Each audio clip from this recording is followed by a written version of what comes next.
A beautiful nun seeks the meaning of life in a remote convent, only to find herself at the center of a miracle. However, she soon finds out that not all miracles come from the heavens. In a convent, Sister Mary prays before the image of Mother Mary and sheds her habit. She then moves the portrait to cover writing in the wall before sneaking into the Mother Superior's bedroom to steal the keys.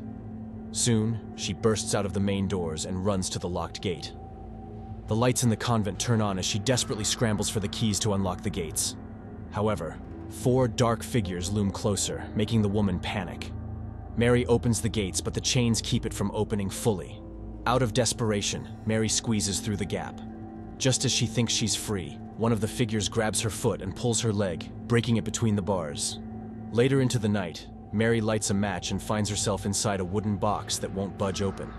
She realizes that she's buried alive and cries for help, but nobody answers. Sometime later, Cecilia waits inside a customs office as an officer inspects her luggage.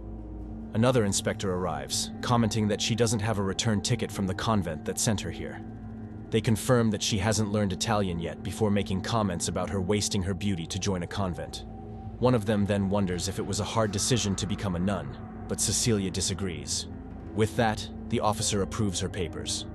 Outside the customs office, a man named Enzo fetches her and takes her on a long drive past the city into the remote convent of Our Lady of Sorrows. Inside the convent, Mother Superior greets her and compliments her in Italian. Cecilia looks confused, so Sister Isabel translates for her. The head nun then orders Isabel to take Cecilia to her room. The nun refuses, saying she has to help prepare for tonight's celebration, but Mother Superior scolds her, leaving Isabel with no choice but to concede. On their way to her room, she explains to Cecilia that this convent was built on top of St. Stephen's catacomb for elderly nuns in hospice care.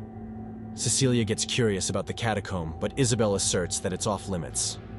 They pass through a dining hall, and Isabel points out that one of the nuns has a terminal tumor and is expected to pass away next week. Cecilia comments how casually she spoke about death. So Isabel reasons that it's a common thing there. A delusional nun then grabs Isabel and asks for her father. The impassive nun guides her into another room while advising Cecilia to play along when the elderly get delusional. She takes the novice nun into her spacious room and Cecilia thanks her, saying she's honored to serve. Isabel finds her romantic ways sweet, but warns that it has no place there because of their difficult jobs. Isabel tells her that she can still refuse her vows and leave, but Cecilia is adamant to stay. Taken aback, Isabel merely leaves. Later, Cecilia uses the toilet when another novice nun, Sister Gwen, saunters in to smoke. The two share their past experience with nunneries, with Cecilia sharing that her parish closed due to low attendance. Father Tedeschi recruited her, and Gwen comments how that man is talented at seeking head cases or runaways. Curious, Cecilia asks which one Gwen is, and the woman answers she's both. In the late afternoon, Cecilia joins the other novices as they walk down the aisle with candle in hand. Father Sal Tedeschi greets Cecilia, meeting the woman he recruited for the first time. The nuns soon take their place as Cardinal Franco Merola starts the ceremony and announces their marriage and commitment to God. Sal translates the vows, and Cecilia smiles as she gazes at him. The cardinal then offers his ring to her, and after hesitating, Cecilia kisses the ring. Afterward, the convent shares dinner together. During this, Sal shares to Cecilia that he used to be a man of science until God showed him the way. He then asks about her story, so Cecilia admits that she was dead for 7 minutes after she fell into a frozen lake. Paramedics were able to revive her, making her believe that God saved her for a reason. However, she's still searching for what that reason is. The woman then excuses herself to the bathroom, and while there, she hears sobbing prayers. She follows it back to the chapel and into a room beneath the altar where a prone woman is lost in prayer. When Cecilia checks on her, she finds that the woman's face is behind a red mask, startling her. Mother Superior appears and assures the woman that the nun is simply lost in prayer. From the altar, she then takes a large, gnarled nail and reminds Cecilia that Jesus suffered on the cross. Therefore, suffering is love. The older woman hands her the nail and gestures at the statue behind them, hinting that the nail is one of those that held Jesus at the cross. As this dawns on her, Cecilia hears whispers in her mind, overwhelming her until she faints. The next day, Cecilia makes a confession, claiming that she fainted after drinking too much wine and thus disgracing herself before the Mother Superior. Despite her confession, the priest in the booth merely stares at her before fading into the shadows. Confused, Cecilia peers into the division between them when Hans suddenly sees her from behind. The woman is slammed onto a bed and hands grab her face as 4 looming nuns with red masked faces approach. Cecilia remains helpless as they stab her with a dagger. Cecilia wakes from this nightmare, but as she gathers herself, she sees Mother Superior by the doorway, breathing and staring. However, when she turns the lamp on, the apparition disappears. After breakfast that day, Mother Superior addresses the novices, but Cecilia doesn't understand her and asks Gwen. The woman jokes that her confusion is due to drinking too much wine, making Cecilia chuckle. Because of this, Mother Superior scolds them. The head nun then assigns Isabel to mentor Gwen and Cecilia, among others. For the next few days, Isabel teaches them how to do their jobs at the convent. This included caring for the bedridden nuns under Dr. Gallo's care, doing laundry, and preparing livestock. Despite the hard work, Gwen and Cecilia form a good friendship. One day, while hanging sheets, Cecilia spots Isabel glaring at her, only to disappear. That night, she wakes up to one of the elderly nuns cutting her hair. Despite the fright, Cecilia guides the ailing woman back to bed. As she tucks her to bed, however, the caretaker sees strange cross marks branded under her feet. The next day, Cecilia recounts what happened to Gwen, though the woman comments that the event is still better than her experiences in her previous convent. A boy used to hurt her, so Gwen went to a support group led by nuns. She saw how decent their life is and joined them regardless of her beliefs. Suddenly, Cecilia hurls, so she's sent to the doctor. While waiting for her test results later, she gazes out the window and finds one of the nuns with the red masks roaming outside. A crow suddenly crashes on the glass, making Cecilia recoil. Just then, Mother Superior summons her, but Cecilia checks on the dead bird before following the woman. Cecilia faces Dr. Gallo, Cardinal Franco, and Father Sal along with Mother Superior, who interrogate about her experience with a man. She firmly says no, and Dr. Gallo confirms that he examined her upon her arrival, noting that she was intact. Mother Superior also notes that they haven't had visitors recently, before putting away a red envelope into a drawer. Frightened, Cecilia asks for an explanation.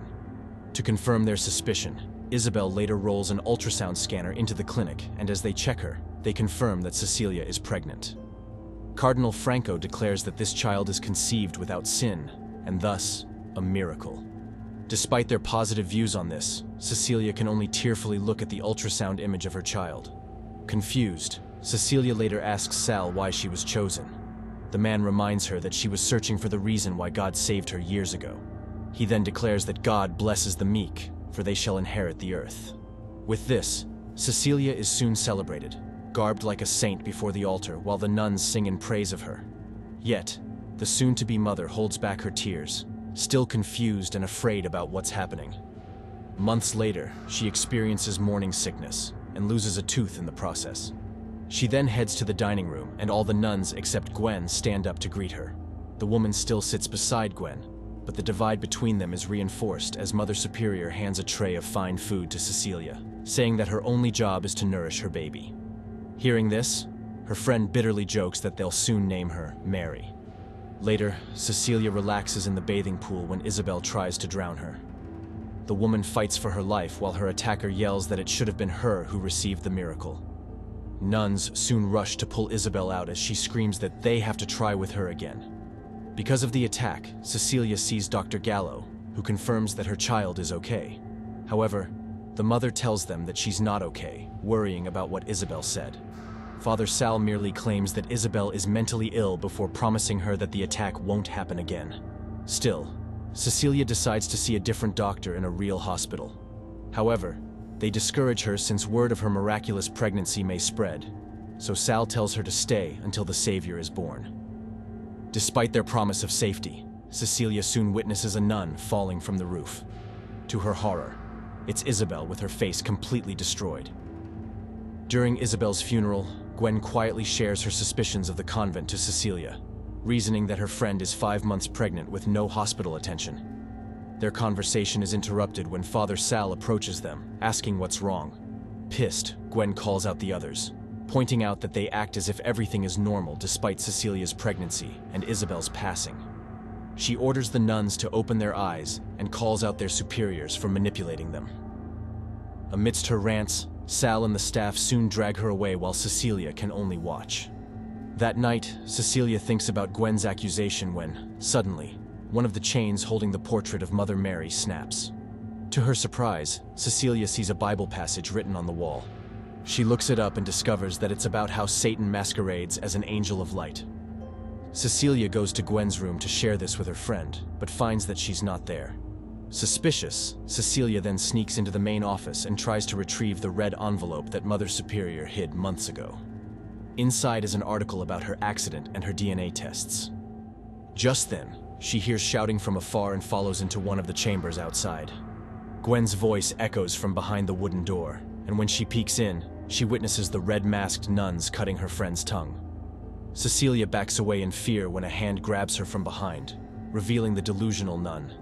She gives her an effigy made from Cecilia's hair and calls her blessed. The novice nun begs her help to leave this convent, but the nun frowns, whispering that she will never leave. That morning, Cecilia wakes to her womb bleeding. The convent's superiors panic since Dr. Gallo isn't around, so Sal and Enzo drive her to the hospital. Hoping for the child's safety, Mother Superior prays over Cecilia's bloody sheets, only to discover the body of a beheaded chicken under the bed. Soon enough, Sal receives a call during the drive, making him stare at Cecilia. Now aware that she's faking her condition, the man tells the driver to stop the car.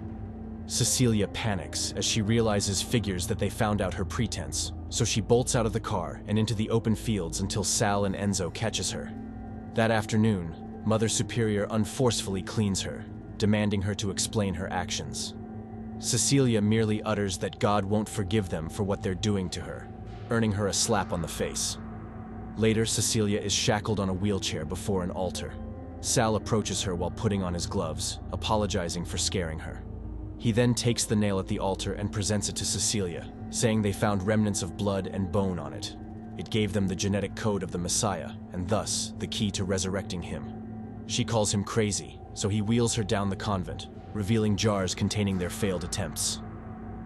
He explains that they have been working on his resurrection for 20 years, and now they found the perfect vessel in Cecilia. They then enter a laboratory where Enzo sits by a steel hearth. There, Sal reveals that he left the field of genetics because his peers disapproved of his experiments. Cecilia claims that he's playing God, but he denies it, saying his calling is to persevere until he succeeds, and her calling is to birth this child. The nun refuses this, so they brand her feet with a cross and lock her in her room. As her fate and imprisonment dawns on her, she wails at the door. By her third trimester, Cecilia visits the confessional with Cardinal Franco. Instead of confessing, she asks when they targeted her and what will happen to her after the birth. The cardinal doesn't answer, so Cecilia voices out that this is not God's work. Cardinal Franco merely replies that if this isn't God's work, then why doesn't he stop them? Later, Dr. Gallo uses the ultrasound machine to inspect the baby with Mother Superior. He then leaves the room to get medications, though Cecilia notices that he left the door ajar. While waiting, Mother Superior delights at the image of the child, saying that it will save them all. While she's distracted, however, Cecilia grabs a metal cross and bludgeons her to death. Cecilia then tries to leave, only for her water to break. She curses but continues walking out. Elsewhere, Cardinal Franco watches the nuns sing from a balcony. Cecilia suddenly strangles him with a rosary until his last gurgled breath. Dr. Gallo witnesses the gruesome event and runs, so Cecilia grabs Franco's lighter and keys before running off. She reaches the main chapel, pauses because of her contractions, then grabs the nail. Cecilia then reaches Sal's lab and finds bottles of alcohol. She douses the floor and his equipment with it, then turns as the former geneticist arrives. Seeing her about to torch his work, he promises her that she only needs to deliver the savior. Just then, Cecilia curbs from the contractions, and Sal uses this chance to grapple her, trying to get the lighter. However, she smashes a glass cylinder on his head before running and locking him in his lab. Sal manages to grab her hair through the grates and pull her to the door, so Cecilia ignites the lighter and drops it by the door. This sets Sal and the room on fire. Soon, however, she hears a fire extinguisher stifle the flames before Sal slams himself on the door, crashing it open. Because of this, Cecilia escapes into the catacombs. She enters the long, winding tunnels with Sal on her tail. Soon, Cecilia finds an empty room and hides inside. However, She struggles to keep quiet as Sal passes by with a lantern. When he disappears, Cecilia opens her flashlight, only to find Gwen's mangled body next to her. The nun flees while her contractions worsen. Eventually, she finds a hole leading outside. But as she clambers into the hole, she gets pulled back. A burnt Sal pins her down and begins praying while ripping her dress to expose her belly. He then produces a scalpel and cuts her. She yells in agony but fights to retrieve the nail in her pocket and stabs Sal on the neck, ending him. Covered in blood, she finally leaves the tunnel and emerges in the open air outside the convent. She then props herself on the wall and screams with all her might to birth the child. Soon, the infant emerges, and the new mother can only stare at the bloody abomination. Seeing the culmination of all the pain and suffering this convent had delivered to the innocent, and those who only wished to seek God, she takes a large rock and slams it on the gurgling being, ending the story of the supposed Messiah. Subscribe to watch more videos like this, turn on notifications and leave a like to help the channel out. Thank you for watching.